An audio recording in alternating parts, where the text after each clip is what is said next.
Olá você, tudo bem? Aqui Graci Braga. Hoje eu trouxe para vocês o resumo do livro A Arte da Guerra por Capítulos, de Sun Tzu.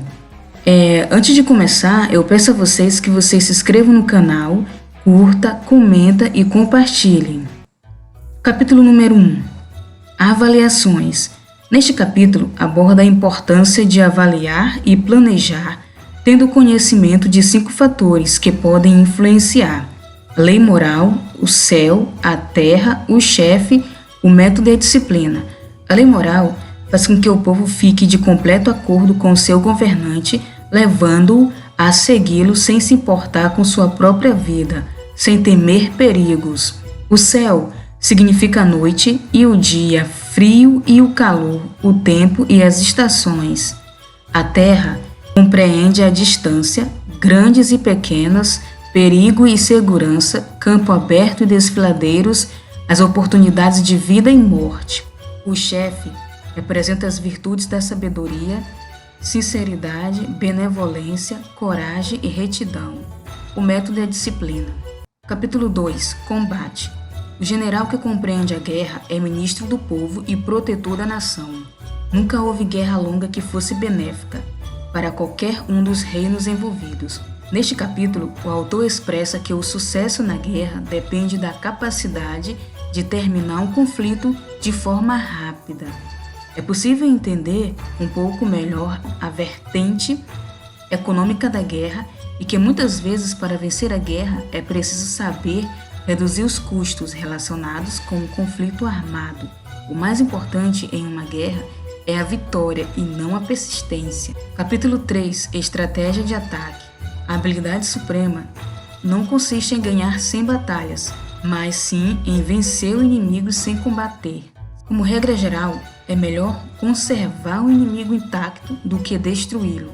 Destruir um país o leva à ruína e diminui o seu valor. Neste capítulo são mencionados 5 fatores essenciais para vencer qualquer guerra: ataque, estratégia, alianças, exército e cidades. Um bom estrategista identifica a estratégia do seu inimigo, atacando-a na sua parte mais fraca.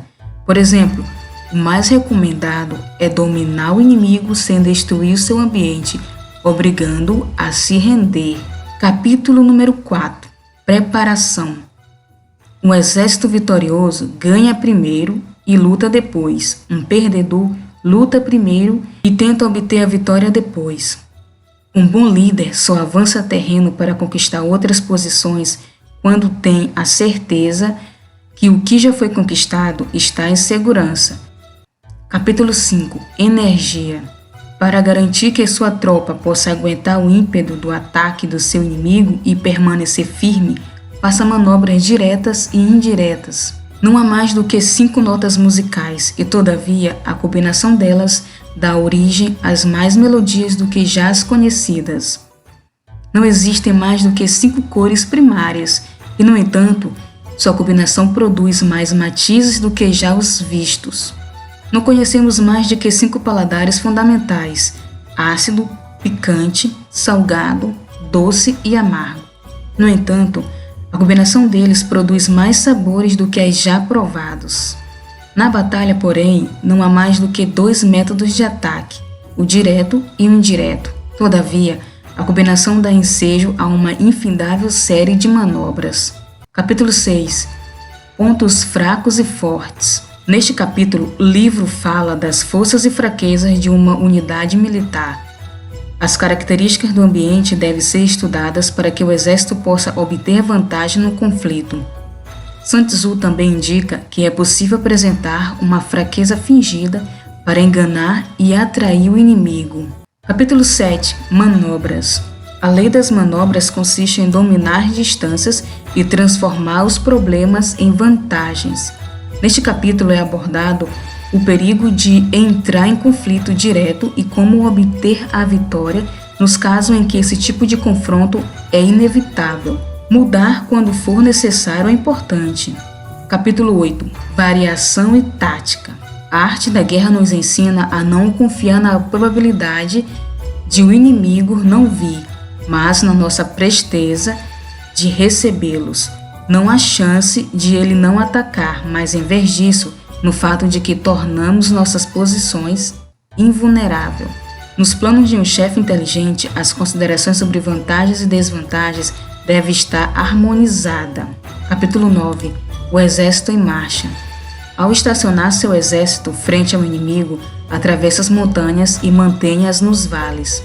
Fique no alto a favor da luz. O autor explica como o exército deve se posicionar nos diferentes tipos de terreno do terreno inimigo. Capítulo 10. Terreno. Trata os soldados como seus filhos e eles os seguirão aos vales mais profundos. Trate-os como os filhos queridos e os defenderão com o próprio corpo. Até estes morrerão ao seu lado. Neste capítulo, fala da importância de tratar bem seus colaboradores. Capítulo 11. As 9 situações.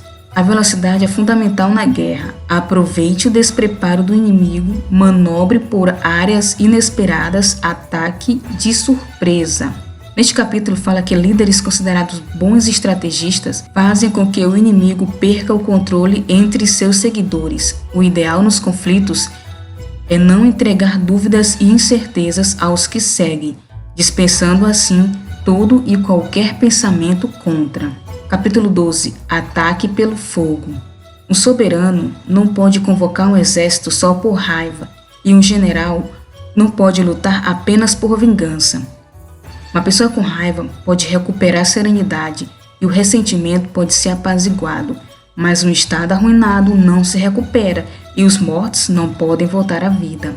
Este capítulo aborda a importância de entrar na guerra pelos motivos certos e, em muitas situações em nossas vidas, queremos devolver dores e sofrimentos que outras pessoas nos fazem passar. Antes de entrar em um conflito, temos que entender o real motivo e que você não está fazendo isso por vingança.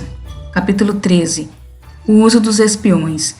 Somente o soberano sábio e um general habilidoso são capazes de utilizar pessoas inteligentes como espiões e empregá-los, garantindo a realização de grandes feitos.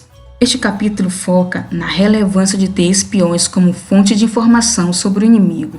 Porém, na utilização, você deve ser sábio, justo e humano. Bom, pessoal, esse é o resumo dos 13 capítulos do livro A Arte da Guerra. A Arte da Guerra foi introduzido no Japão por volta de 760 DC e rapidamente se tornou popular entre os generais japoneses. DC significa depois de Cristo. Bom, pessoal, eu espero que vocês tenham gostado. Eu só peço que vocês curtam, comentem e compartilhem. Obrigado.